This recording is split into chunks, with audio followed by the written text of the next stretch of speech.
촛불 이모티콘을 준비하세요. 촛불 카운트다운이 시작되면 댓글로 온라인 촛불 파도 타기를 해주세요. SNS에 온라인 촛불 해시태그를 달아 온라인 집회를 알려주세요. 온라인 촛불 집회를 후원해주세요. 여러분의 후원이 더 알찬 촛불 집회를 만듭니다.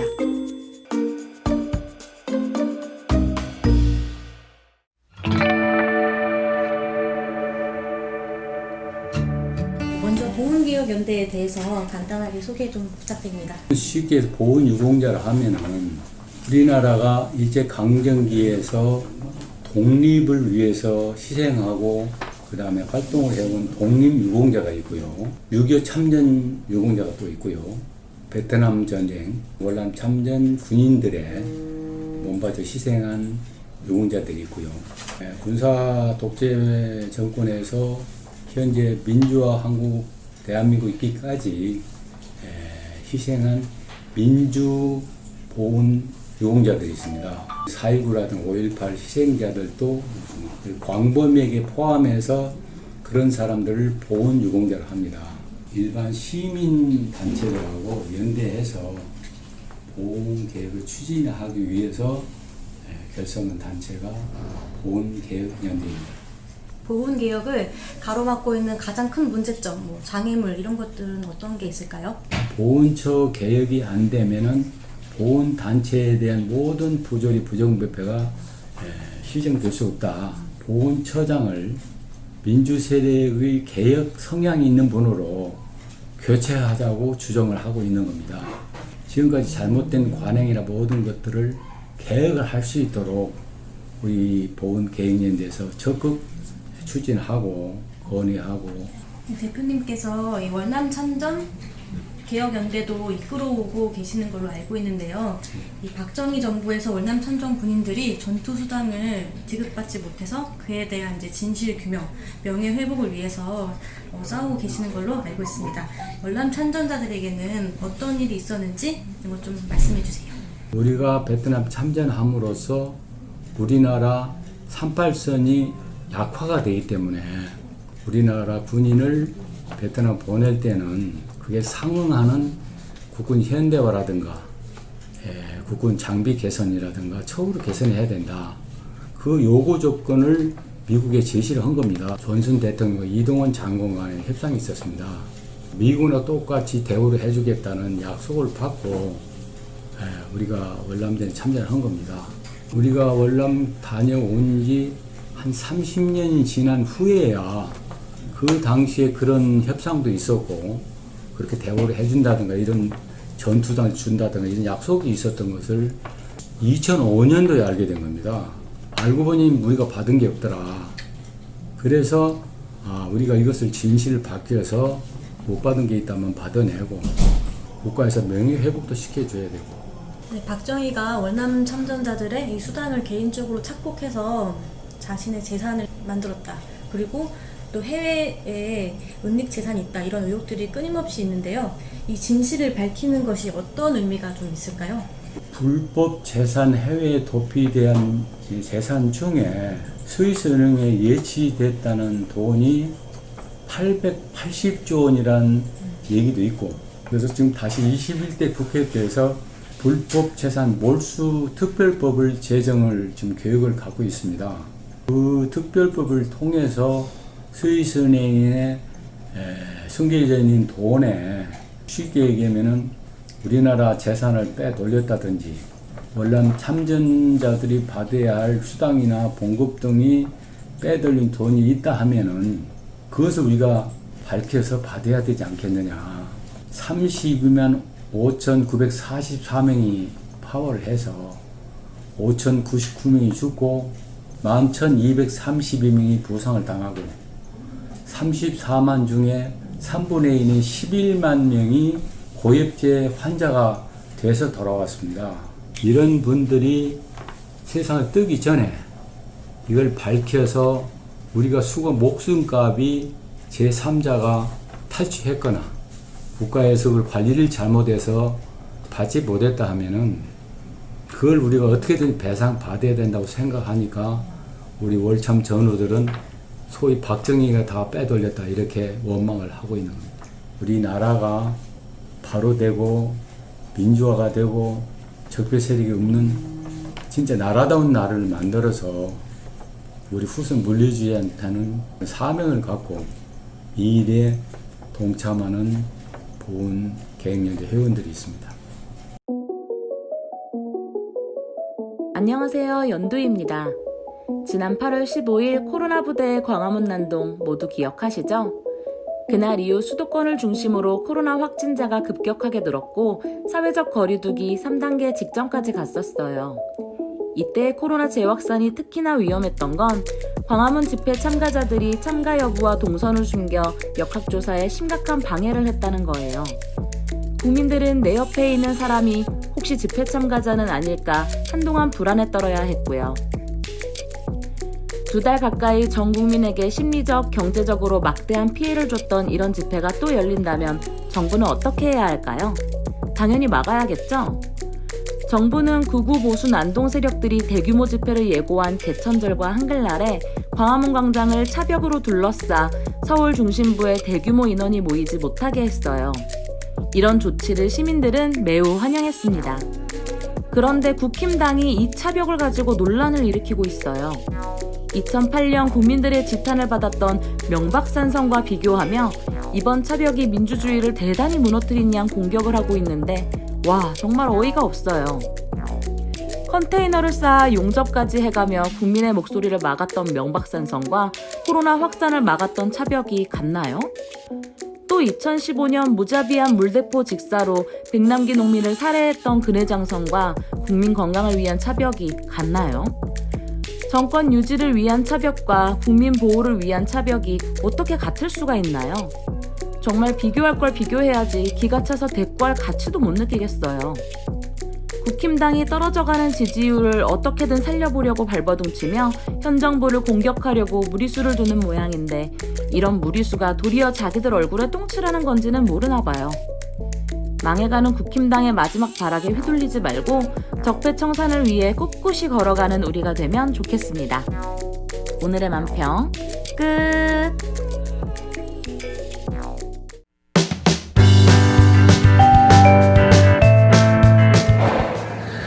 시민 여러분, 국민 여러분 안녕하십니까? 코로나19 시대에 굉장히 다들 어렵고 답답하시죠? 빨리 우리 국민들의 힘과 지혜를 모아서 이 위기를 극복하고 이제 우리도 온라인에서 촛불 집회를 하는 게 아니라 오프라인에서 촛불 집회하는 그날까지 저희가 그날을 빨리 앞당겼으면 좋겠습니다.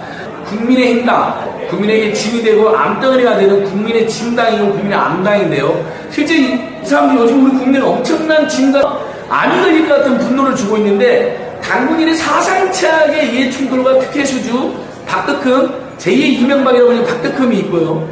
당군인의 사상차악의 뻔뻔함이자 적반하장이라고 불리우는 정말 반민족, 반민주, 7.1 4대 내구, 우리 국민들 열받게 하는 나경원의 아드님 비리, 따님 비리, 스페셜 올림픽 코리아 관련된 비리, 본인의 사업 비리, 이런 비리들이 지금 큰 다시 이슈가 돼서 우리 국민들을 아주 열받게 하고 있습니다. 저희는 나경원을 교육심단체들과 함께 총 13번 고발한 것에 이어서 끊임없이 수사를 촉구해서 드디어 최근에 검찰이 미진하지만 수사에 착수한 것을 저희가 확인했고요. 일부 지역에서는 드디어 압수수색도 실시하고 나옵니다.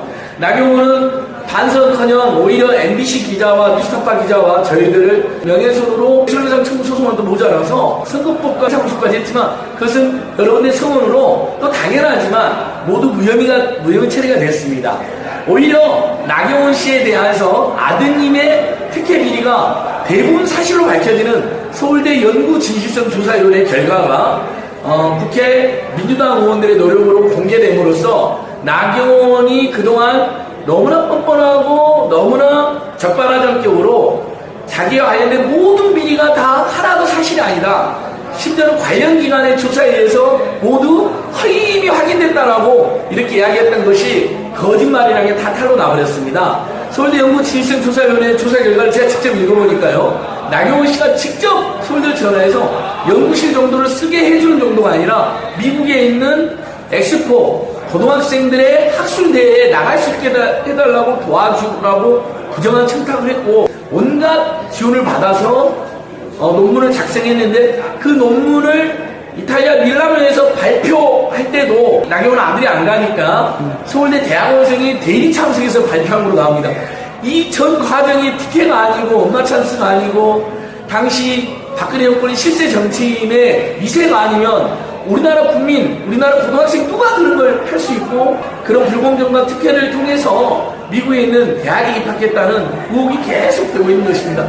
그런데 반성은커녕 지금도 적반하장으로 자기와 관련된 모든 비리가 사실이 아니라고 거짓말하는 거 보면 저는 자다가도 분노가 솟습니다. 그 사람이 자유한국당 원내대표 시절에 우리 사회가 가야 될 진보와 개혁과 그 다음에 일본 아베 정권을 규탄하고 또 평등한 한미관계와 남북한 한반도 평화를 방해하고 저지했던 것을 생각하면 얼마나 나쁜 사람입니까? 반민특위가 국론을 분열시켰다고 그런 반역사적이고 반민족적인 망언을 일삼았던 사람입니다. 그 사람을 정치권에서 몰아내야 될 이유는 너무나 많은데 심지어 국민의 국민의힘당의 서울시장 후보로도 거론된다고 하니 정말 가소로울 뿐입니다.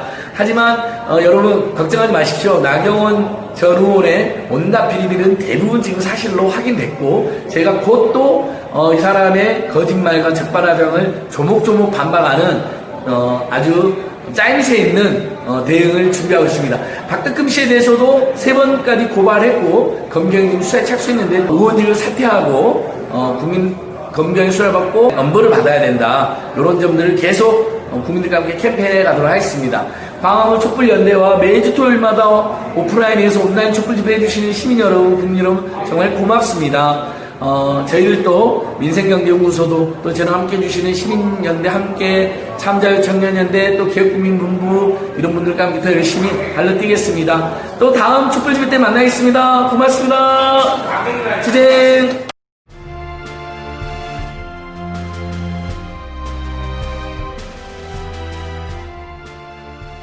지난 9월 24일 서해에서 공무원 피격 사건이 발생했습니다.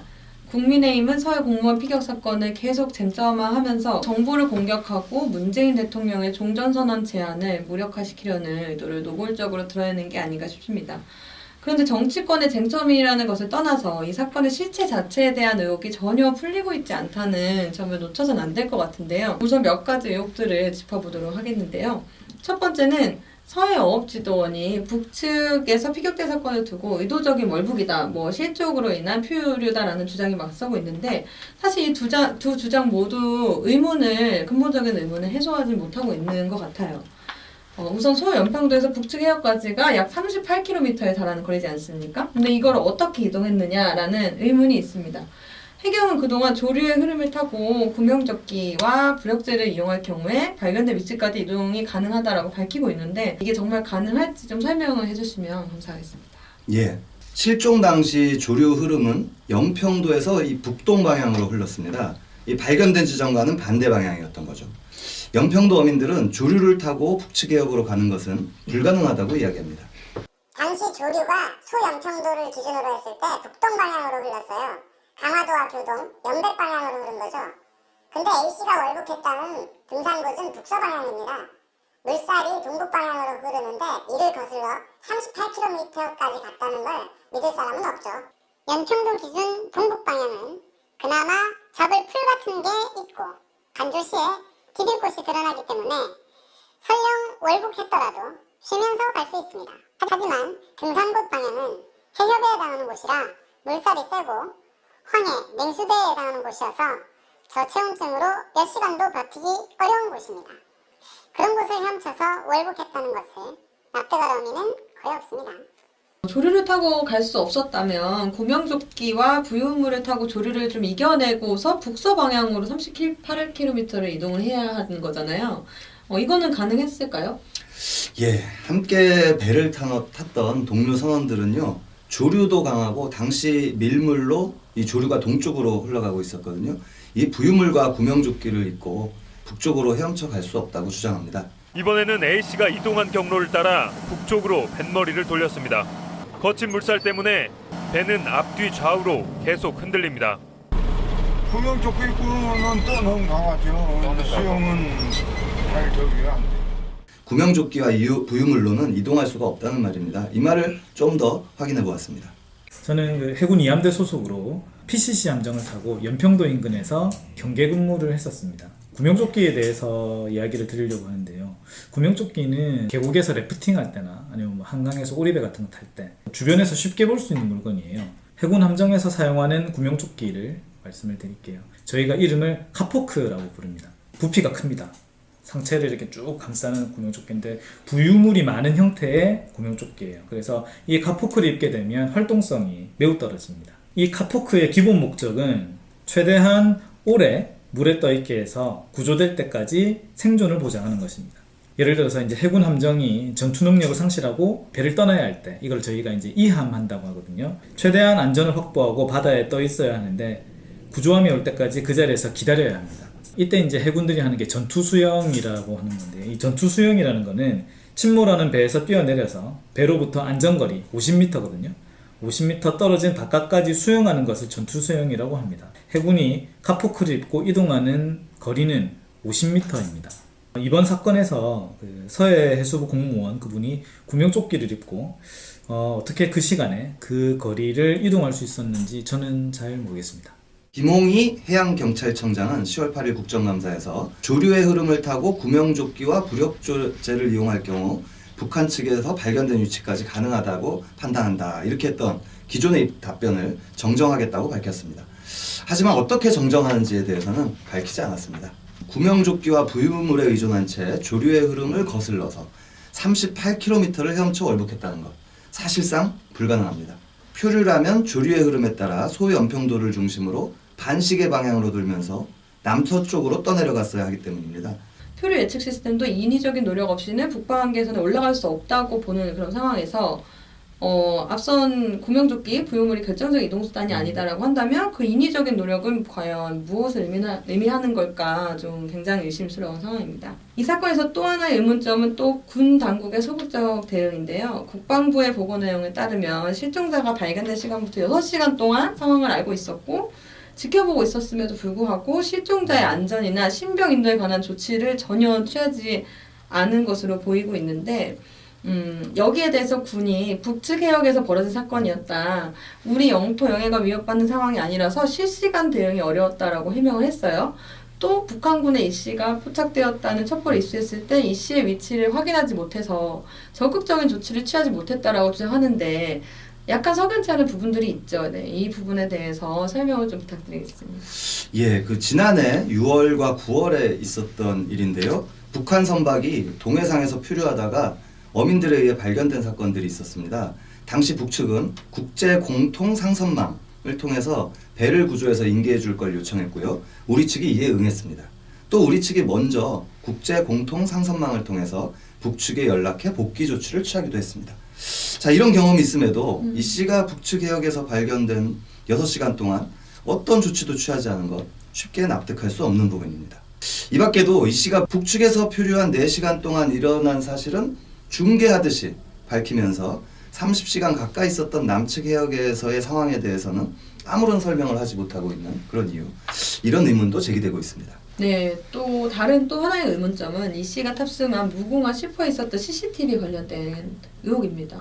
2대의 CCTV가 출항 당시에는 정상적으로 작동을 하다가 갑자기 출항 이후에 모두 고장난 상태로 지금 발견돼 있어서 그 어떤 것도 당일에 어떤 일이 있었는지 확인할 수 없는 상황이고요. 정상적으로 작동하던 CCTV 2대가 출항 후에 갑자기 모두 고장나게 될 확률이 얼마나 될지 굉장히 의심스럽습니다. 이렇게 의혹투성이인 서해 공무원 피격 사건, 정치적으로 첨예하고 민감한 이런 사건들은 그 사건을 통해서 과연 누가 이득을 보는가를 따져보는 게 진실에 접근하기 가장 좋은 방법 중에 하나라고 생각이 듭니다. 서해 공무원 피격 사건이 발생할 때가 한 9월 말이잖아요. 이 시기에 과연 한반도에 어떤 일이 있었을까요? 우리가 잘 모르던 특별한 일들이 일어나고 있었습니다. 남북 관계에서 물밑 접촉과 진척이 있었던 것입니다. 북측이 보낸 통지문에 최근 적게나마 쌓아온 북남 사이의 신뢰와 존중의 관계, 이런 표현이 있어요. 그리고 9월 초에 남북 정상 간에 친서 교환을 했다는 거 아닙니까? 그리고 문재인 대통령이 유엔 총회 기조연설에서 종전선언을 제안하기도 했습니다. 자, 이 모든 걸 종합해 봤을 때 남북 관계에서 아주 긍정적인 이런 움직임이 있었다는 것을 우리가 충분히 짐작해 볼 수 있습니다. 네, 그렇군요. 남북관계가 개선되고 평화 분위기가 이렇게 형성이 되면 저희 국민들에게는 정말 반가운 일이 아닐까 싶은데요. 그렇죠. 그런데 국힘당과 적폐 세력들은 다릅니다. 이걸 그냥 두고 볼 수 없었을 겁니다. 정부와 여당이 적폐 청산에 나설 때마다 이들이 이를 가로막기 위해서 수단과 방법을 가리지 않았었잖아요. 조국 장관, 윤미향 의원, 추미애 장관 논란 다 그런 사례라고 볼 수 있습니다.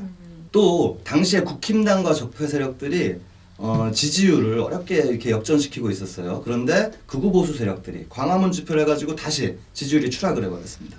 추미애 장관 아들 건 계속 물고 늘어졌는데 지지율이 정체되고 오르질 못했어요. 여기에다가 남북관계마저 회복된다. 아마 이런 걸 원치는 않았을 겁니다. 이런 상황에서 서해 공무원 피격 사건이 발생을 한 거잖아요. 국힘당 이런 적폐 세력들의 입장에서는 절대 놓칠 수 없는 정치 공세의 호재가 아닌가 싶습니다. 맞습니다.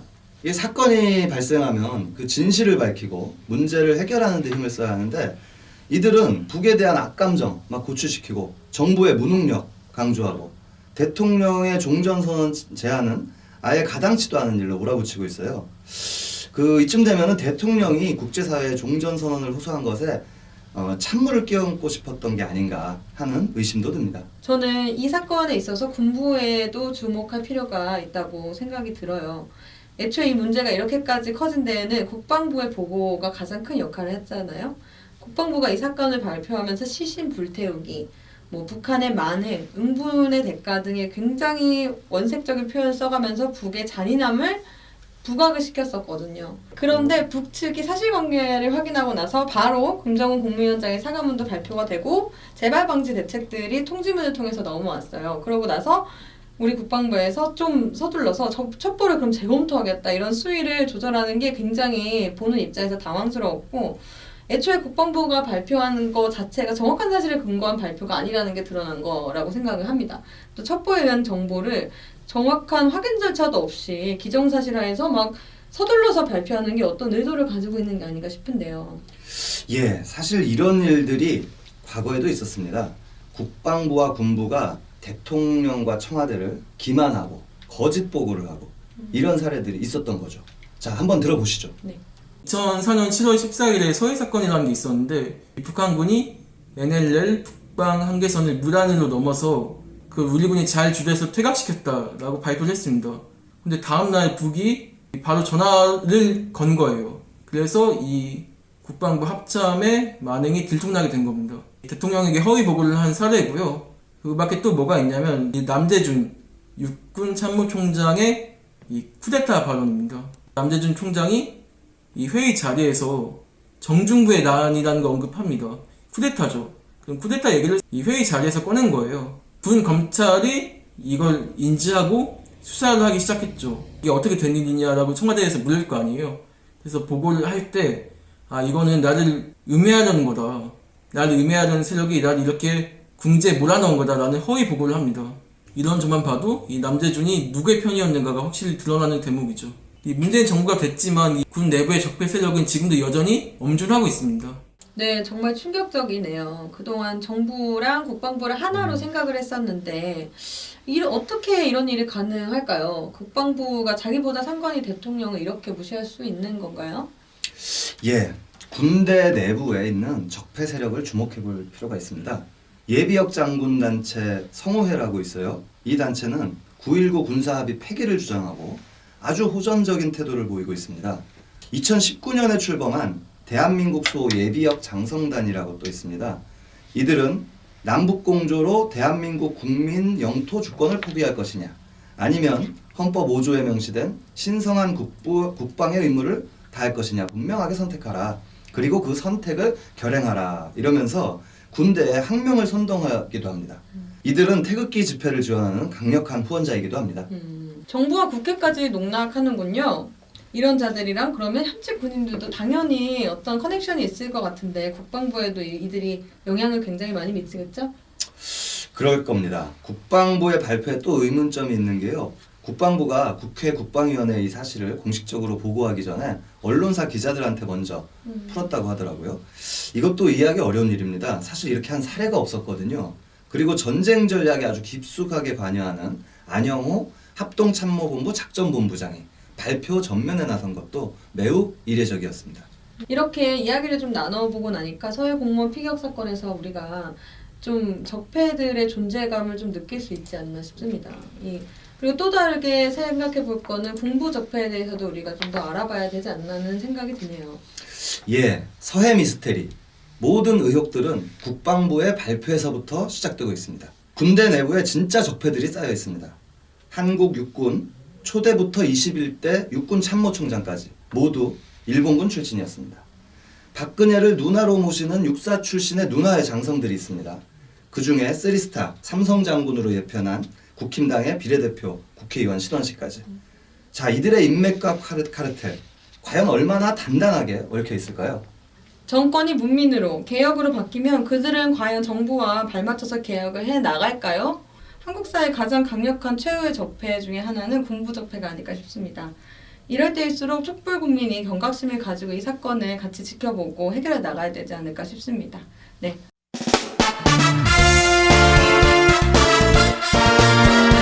서해 어업지도원 사건에 대해 국민의힘에 보내는 공개 질의서. 첫째, 코로나 집회를 부추기고 배후 조종해 코로나19 바이러스를 퍼뜨리고도 국민의 생명을 운운할 자격이 있는가? 우리 국민의 생명을 위협하는 코로나19 바이러스가 8.15 코로나 집회를 계기로 급격히 퍼졌다. 그 집회를 주최한 단체는 민경욱이 상임대표로 있는 극우 단체였으며 김진태, 홍문표, 차명진 등도 집회에 참석하였다. 정광훈은 황교안 전 대표와 어울리면서 급격하게 힘을 키워 2019년 한기총 대표가 된 자다. 김종인 국민의힘 대표는 개천절 집회 주도 세력을 두고 3.1 만세 운동에 나섰던 선조님들의 생각도 가슴이 뭉클하다면서 사실상 집회 강행에 힘을 실어주었다. 이처럼 코로나 집회를 배후 조종한 국민의힘이 감히 국민의 생명을 운운할 자격이 있는가? 오히려 국가 방역체계에 구멍을 낸 죄악에 대해 처벌받아야 하지 않겠는가? 둘째, 세월호 참사로 많은 국민을 살해하고도 발뺌한 주제에 국민의 생명을 운운한 자격이 있는가? 2014년 4월 16일 304명이 차디찬 바닷속에서 죽어간 세월호 참사는 박근혜 정권의 대학살극이었다. 박근혜는 사건 발생 7시간 행적을 철저히 숨겼으며 해경은 승객을 구조하지 않고 민간인 구조자들의 구조 활동을 가로막았고 국민의힘 무리는 진상규명 활동을 철저히 방해하였다. 현장 책임자만 잘 임명했으면 대통령은 세월호 참사 7시간 동안 놀아도 된다 등 온갖 막말과 망언을 하였다. 이랬던 국민의힘이 감히 국민의 생명을 운운할 자격이 있는가? 셋째, 우리 국민을 사살하고 표창장에 기념비까지 만들고도 국민의 생명을 운운할 자격이 있는가? 박근혜 정권 시절이었던 2013년 9월 16일 임진강을 통해 월북을 시도한 국민에게 수백 발의 총탄을 퍼부어 사살한 사건이 있었다. 당시 논란이 일자 군은 적절한 조치로 판단된다며 절차상으로 소화에 응하지 않고 도주하면 적군으로 간주된다라고 해명했다. 국민의힘도 이에 동의하였다. 군은 이 사건에 탄포천 완전작전이라는 이름을 붙이고 장병들에게 표창장을 주었으며 기념비까지 제작했다. 당시 월북을 시도한 국민을 무참히 사살하고도 이제 와서 국민의 생명을 운운할 자격이 있는가? 넷째, 46명이 사망한 천안함 사건의 책임자들을 승진시키고도 국민의 생명을 운운할 자격이 있는가? 2010년 46명의 장병이 사망한 천안함 사건에 대해 당시 이명박 대통령은 아무런 책임도 지지 않았다. 이명박 정권의 발표에 따르면 천안함은 자기 본연의 임무에 실패하고 북한 잠수정의 침투와 기습 공격을 허용한 셈이 된다. 우리 영해, 한국군 작전구역에서 발생한 수십 명의 사망사건이지만 국민의힘 누구도 대통령 책임을 묻지 않았다. 또한 경계에 실패한 책임자인 장성, 장교 대부분에 대해 사건 직후 경미한 징계를 한 후 얼마 안가 징계를 취소하고 진급시키거나 좋은 보직으로 교체해 주었다. 수십 명의 국민이 우리 영해에서 죽어도 아무런 책임을 지지 않고 오히려 승진잔치를 벌일 자들이 과연 국민의 생명을 운운할 자격이 있는가? 국민의힘은 국민 생명과 안전을 위협하는 주범이다. 즉각 해체하고 국민 앞에 사죄하라. 지금부터 온라인 촛불 파도 타기를 시작합니다. 댓글창에 촛불 이모티콘을 달아주세요. 5, 4, 3, 2, 1.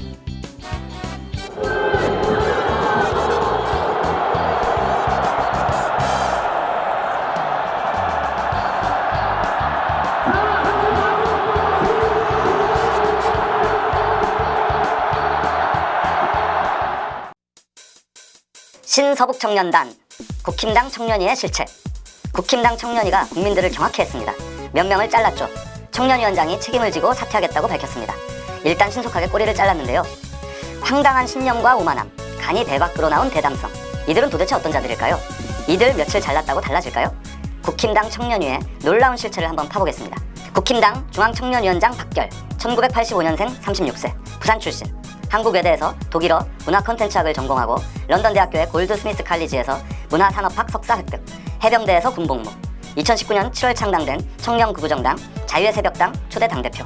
이야, 프로필 끝내줍니다. 우파 청년 리더의 완벽한 스펙입니다. 중앙당 청년위원장이면 당에서 상당 기간 헌신해야 오를 수 있는 자리입니다. 그런데 박결은 올해 2월 외부 영입 케이스로 단번에 국힘당 청년위원장 자리를 차지했습니다. 당 안팎에서 촉망받는 극우 청년 리더이기 때문입니다. 박결은 청년위원회를 장악하고 코드가 맞는 사람들을 일사불란하게 배치한 것으로 보입니다. 이번 사태의 본질은 새벽당이 국힘당 중앙청년위를 접수하고 오만이 하늘을 찌르다가 재발등을 찍은 사건입니다. 그러나 이렇게 싱겁게 한때의 해프닝으로 끝나지는 않을 겁니다. 박결과 그의 동료들이 어떤 자들인지 알려면 새벽당을 분석해봐야 합니다. 박결당은 새벽당의 모든 것이라 할 수 있습니다. 박결은 올해 2월 보수대통합을 이루고 좌파 정권을 타도하기 위해 미통당에 입당했습니다. 그런데 새벽당을 해소하지는 않고 그대로 유지했습니다. 새벽당은 재작년 2018년 7월에 창당준비위원회를 등록하고 1년 만인 작년 7월에 정식 창당을 했습니다. 청년들만으로 본격적인 극우 이념정당을 만든 겁니다.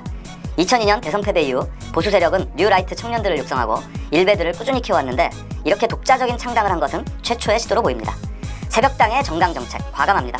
자본 중심의 자유지상주의, 공공영역 전면 축소, 이민족 배격, 노골적인 친미 반중 반복, 한미일 동맹 등 우파의 선명한 이념을 강조합니다. 법인세는 감세하고 상속세도 폐지하자고 떳떳하게 주장합니다. 새벽당과 함께 전대협을 주목해야 합니다. 과거 반독재 민주화 운동을 했던 전대협과는 상극인 우파 전대협입니다. 전대협은 작년 3.1절과 4월 1일 만우절에 전국 대학가와 대법원, 국회에 문재인 정부를 조롱하는 대자보를 붙인 것으로 이름을 알렸습니다. 이 단체는 대변인 한 명만 공개하고 단체의 임원이나 집행부를 모두 비공개로 운영합니다. 소위 비공개 반합법 투쟁을 벌이는 단체입니다. 전대협이 핵심 인물들을 숨기고 있지만 새벽당과 매우 긴밀한 관계이고 서로 역할을 분담하면서 한 몸처럼 움직인다는 것은 쉽게 추정할 수 있습니다. 전대협 주최에 이건 나라냐 문재인 퇴진 집회에 새벽당 임원이 주요 연사로 발언했습니다. 새벽당은 창당 행사에서 활동 영상을 틀었는데 그 집회 장면을 당당하게 내보냈습니다. 청년 극우 세력을 기다려온 보수 정치인들, 극우 유튜버와 언론 매체들은 새벽당과 전대협을 하나의 단체로 인식하면서 열렬히 칭송하고 기사를 써댔습니다. 전대협이 대자보 불법 부착으로 수사받을 때 가장 적극적으로 방어한 것이 이현주였습니다. 이현주는 박결을 미통당으로 영입한 장본인이기도 합니다. 즉, 박결, 새벽당, 전대협은 하나인 것으로 강력하게 추정됩니다. 새벽당은 제도권의 합법 정당으로서 활동하고 전대협은 선봉부대로서 비합, 반합 투쟁을 불사합니다. 새벽당과 전대협이 그 저변을 대중적으로 넓힌 계기가 작년 8월 시작된 조국 사태였습니다. 새벽당의 창준위원장을 지냈던 이하람은 고려대의 조국규탄 집회를 주도적으로 제안하고 추진했습니다. 서울대, 고려대, 연세대, 부산대 등으로 확산된 조국규탄 집회는 전국 대학생연합 촛불집회 집행부를 전국 범위로 구성했습니다. 동시에 자유로정렬 등 청년단체들을 우후죽순으로 만들어 광화문 광장에서 조국 사퇴 집회를 지속적으로 개최했습니다. 새벽당과 전대협이 청년과 대학가의 조국 사퇴 움직임을 물밑에서 기획, 조직한 것으로 추정됩니다. 이 과정에 새벽당이 실력을 보였고 대중세도 확장했습니다. 그 공적으로 해서 단기간에 국힘당 청년위를 접수할 수 있었습니다. 자, 정리해보겠습니다. 박결과 같은 신진 청년 우파들을 중심으로 새벽당, 전대협이 활발하게 활동하고 있습니다. 상당히 조직화, 체계화되어 있고 능수능란하게 활동하는 극우 청년 세력의 핵심 부대입니다. 대중적인 이슈 파이팅도 곧잘 벌입니다. 이들이 하나의 컨트롤 타워 아래 움직이고 있다는 것은 어렵지 않게 추론할 수 있는 진실입니다. 새벽당, 전대협이 조직된 목적은 무엇이겠습니까? 첫째, 반정부, 반개혁, 친미, 반북, 반중, 핵심 이념 집단을 형성해 극우 운동의 골간을 만들자는 것입니다. 둘째, 국힘당, 보수 언론, 검찰 등 보수 적폐 세력과 커넥션을 이뤄 정부를 공격하는 선봉 역량을 키우는 것입니다. 셋째, 대학가와 청년들을 우경화해 보수 우파의 미래를 준비하는 것입니다.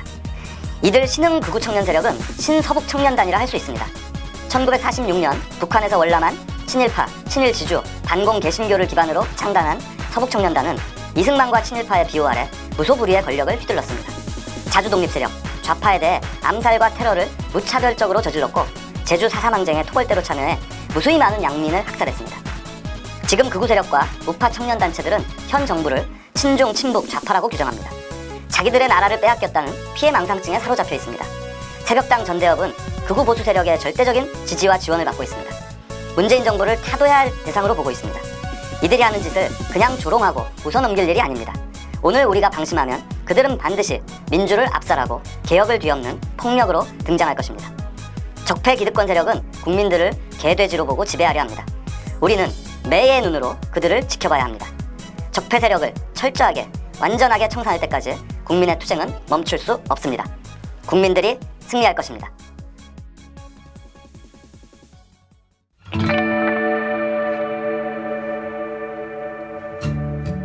안녕하십니까. 국회의원 송갑석입니다. 올해는 5.18 광주민주화운동 40주년입니다. 지난 40년 동안 5월 광주정신은 과거에 머무르지 않고 촛불정신으로 계승됐습니다. 촛불은 문재인 정부를 탄생시켰고 나라다운 나라를 향한 국민의 열망이 됐습니다. 하지만 5월 광주 정신은 여전히 곳곳에서 왜곡, 폄훼되고 있습니다. 국민의힘은 5.18을 부정하는 보수 집회를 3.1운동에 비유하며 동조하고 있습니다. 더 이상 5.18 정신을 왜곡하고 적폐 청산과 개혁을 거부하는 이들의 쇄신쇼, 이미지쇼에 속아서는 안 됩니다. 진정한 변화는 5.18 관련 법에 대한 적극적인 협력이 있을 때 가능한 것입니다. 행동하는 양심으로 5.18 40주년을 맞는 올해를 어제와 내일을 잇는 정의로운 대한민국의 원년으로 만들어 갑시다. 깨어있는 시민의 조직된 힘으로 5.18 진상규명과 적폐청산, 국가개혁에 함께 해주시길 바랍니다. 감사합니다.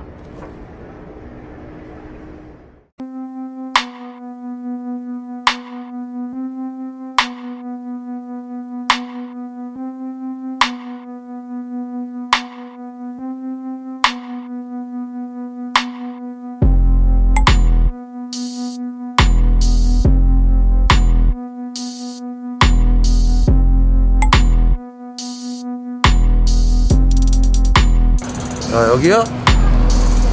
수맥이 흘러요. 400억에서 수맥이 흐르고 있어. 여기 맞아요? 맞습니다. 여기입니다. 자, 가자!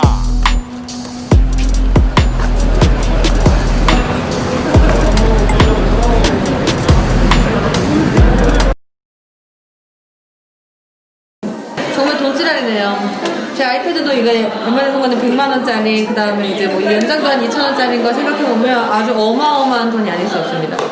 좋습니다. 그러면 아무튼 오늘 그 첫 번째 우리 작전 계획이 있습니까?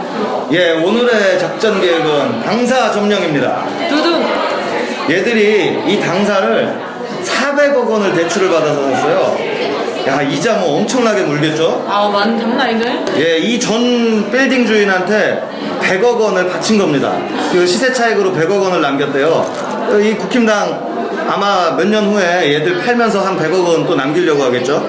이게 정당이 꼭 이거 당사 빌딩까지 살 필요 있는 겁니까? 이거 국민 세금만 축내는 일 아닙니까? 옳습니다. 성질나네 진짜. 근데 이게 문제는 돈도 돈이지만 이게 액수가 문제가 아니에요. 이게 국민들 세금으로 이게 충당될 확률이 아주 커요. 정당은 보통 그 정부에서 그 보조금을, 정당 보조금 같은 걸 받는데, 이게 우리가 열받는 사실이지만 이 보조금이 나온다는 걸 찾아보니까 올해 초 이 자유한국당으로 있을 때 산수가 안 돼. 사실 나 계산하는 거 싫어해.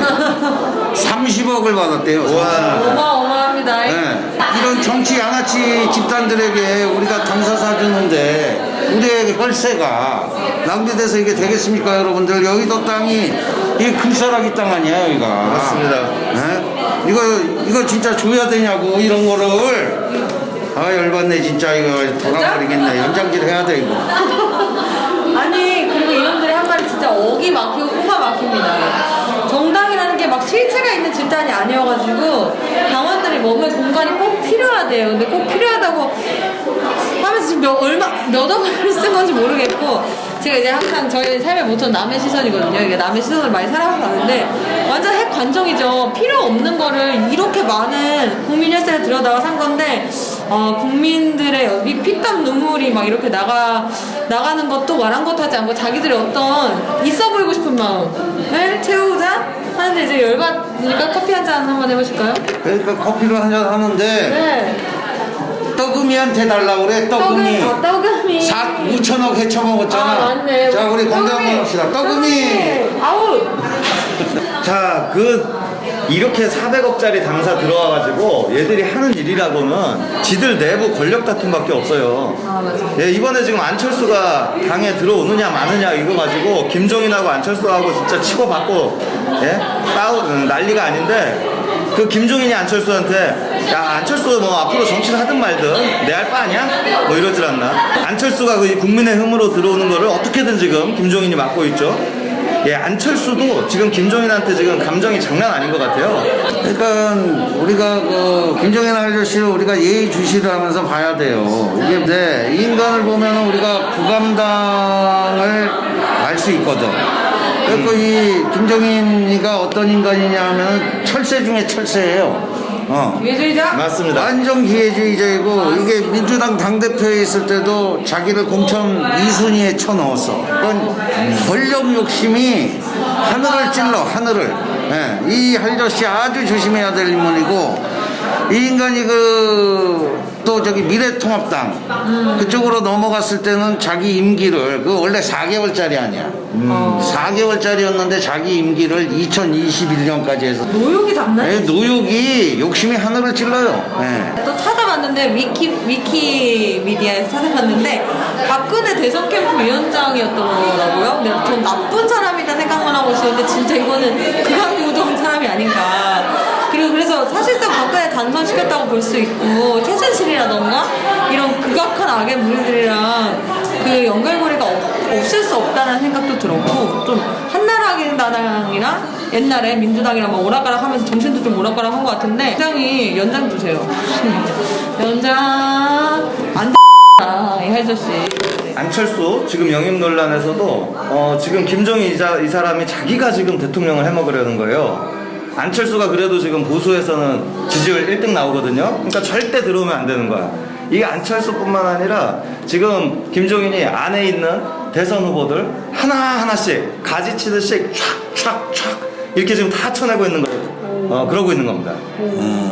한마디로 이게 도라이들이죠, 도라이들. 우리가 이거를 이제 좀 똘끼가 있다 이렇게 얘기를 하는데 그래서 이런 인간이 당대표를 하고 있는 국힘당도 제정신이 아니에요. 그러니까 도라이 집단이라고 할 수 있고 입 아프게 우리가 이런 이야기를 하지만 그 정당은 국민을 위해 존재하고 해야 하는 건데 참 400억이 이게 난 자꾸 이 400억에 꽂혀. 산수를 못 하는데. 이게 가당키나 하는 겁니까, 이게? 자, 그럼 우리가 국감당으로 쳐들어가야 될 것 같은데. 네. 가야겠죠? 예, 갑시다. 그럼 자, 들어가자! 가자! 400억 뺏으러 400억. 점령하자! 400억. 받아버려!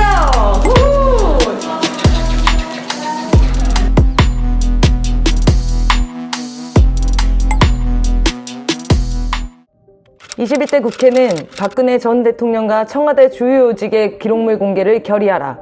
다 그렇게 구명조끼를 학생들은 입었다고 하는데 그렇게 발견하기가 힘듭니까 지금요? 한나라의 국가수반이 평일 대낮에 304명의 국민이 죽어가는 7시간 동안 도대체 무엇을 했기에 그것을 국민에게 제대로 공개하지 못하는 걸까요? 침몰하는 세월호에 갇혀있는 긴박한 상황에서 박근혜 전 대통령의 이 엉뚱한 질문은 세월호 참사 7시간 동안 대통령의 행적에 대해 의문을 제기하게 된 단초를 제공했습니다. 세월호 참사 그때부터 지금까지 박근혜 정부의 은폐와 왜곡, 방해로 진상규명은 첫 단추부터 잘못 깨어졌습니다. 박근혜 전 대통령 파면 직후 황교안 전 국무총리는 대통령 기록물을 최대 30년간 감춰버렸습니다. 박근혜 정부는 모든 국가 권력을 총동원해 4.16 세월호 참사의 진상규명을 감추거나 왜곡했습니다. 뿐만 아니라 670만 명 국민이 참여해 만든 1기 세월호 특조위의 진상규명 조사 활동을 방해하며 강제 해산시켰습니다. 세월호 참사, 그때부터 박근혜 파면까지 모든 자료와 목록은 공개되어야 합니다.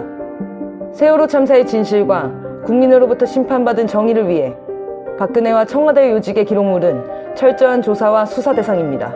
대통령 기록물 공개를 위해 21대 국회의원 3분의 2가 결의해야 할 절실한 이유입니다. 4.16 세월호 참사는 여전히 밝혀야 할 진실, 처벌해야 할 자들이 많습니다. 세월호의 무리한 추락부터 침몰 원인, 구조 방기, 진실 은폐와 왜곡, 진상규명 방해 등 어떤 것도 명쾌하게 해명되지 않았습니다. 숱한 의혹을 받고 있는 군과 국정원 등 주요 권력기관은 이미 증거를 인멸했거나 증거를 감추고 있습니다. 사회적 참사 특별조사위원회는 세월호 참사 진상규명을 위한 특별법 제정에 동참했던 670만 국민들의 바람에 뿌리를 둔 독립조사기구입니다. 박근혜 정부의 기록물, 새로운 진상규명 증거와 대상의 성역 없는 조사와 수사를 위해 사회적 참사 특별조사위원회는 꼭 필요하며 사회적 참사 특별법 개정이 필요합니다. 21대 국회는 4.16 세월호 참사의 성역 없는 진상규명에 행동으로 응답하라. 촛불 국민이 밀어준 21대 국회가 막을 열었습니다. 21대 국회는 촛불 국민이 부여한 소임을 충실히 수행해야 합니다. 21대 국회가 반드시 해야 할 소임의 첫 자리는 단연 4.16 세월호 참사의 성역 없는 진상규명입니다. 지금 세월호 참사 피해자 가족들은 지난 10월 6일부터 20일 동안 4.16 진실버스를 타고 전국 28개 도시를 순회하며 절박한 심정으로 국회 10만 국민동의청원 참여를 호소하고 있습니다. 사회적 참사 특별법 개정, 4.16 세월호 참사 박근혜 전 대통령 기록물 공개 결의, 2개의 법안, 2번의 국회 국민동의청원에 함께하면 세월호 참사의 성역 없는 진상규명에 한 걸음 더 다가갈 수 있습니다. 많은 참여를 부탁드립니다. 10만 청원이 시급합니다. 진정한 국민의 힘, 시민의 힘을 보여주십시오. 간절히 부탁드립니다.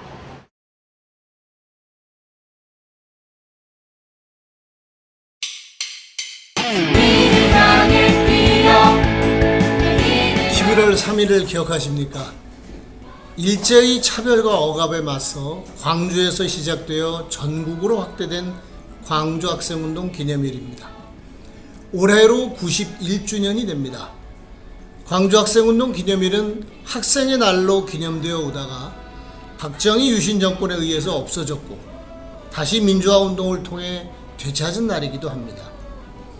올해 11월 7일은 광주학생운동 기념일이 있는 주의 토요일입니다.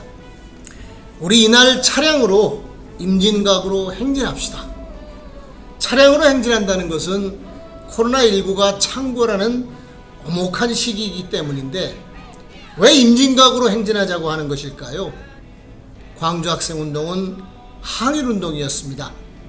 우리가 일본으로부터 해방은 되었지만 우리 힘으로 완전 독립을 이루지 못하여 분단이 되었습니다. 그리고 일본 제국주의의 주구였던 친일파를 제대로 청산하지 못했습니다. 그들이 독재정권, 군사독재정권, 적폐정권, 적폐 세력으로 이어가면서 완전 독립을 방해하고 분단 극복을 막아왔습니다. 그러므로 민주화운동은 바로 이들을 청산하는 운동으로 분단을 극복하고 통일을 이루는 운동으로 완전 독립을 이루는 운동으로 발전해야 합니다. 지금까지 우리의 민주화운동은 일단 독재정권을 무너뜨린 뒤에는 자주 통일운동으로 진행되어 나갔습니다. 4.19 혁명 이후 60 민주항쟁 이후 촛불혁명 이후 모두 그러했습니다. 지금 우리는 수구 적폐 정권을 탄핵시키고 민주정부를 세웠습니다. 그러나 수구 적폐 세력의 과거로 되돌리기 위한 공격은 집요하게 계속되고 있습니다. 우리는 이들의 공격을 무력화시키면서 친일 잔재를 청산하고 분단 적폐를 일소하면서 자주로 통일로 나아가야 합니다. 11월 7일 우리 모두 떨쳐 일어나서 임진각으로 행진해 갑시다. 그리하여 분단 돌파, 완전 독립, 평화 번영의 시대를 엽시다. 고맙습니다. 시련을 이기고 승리로 가자고.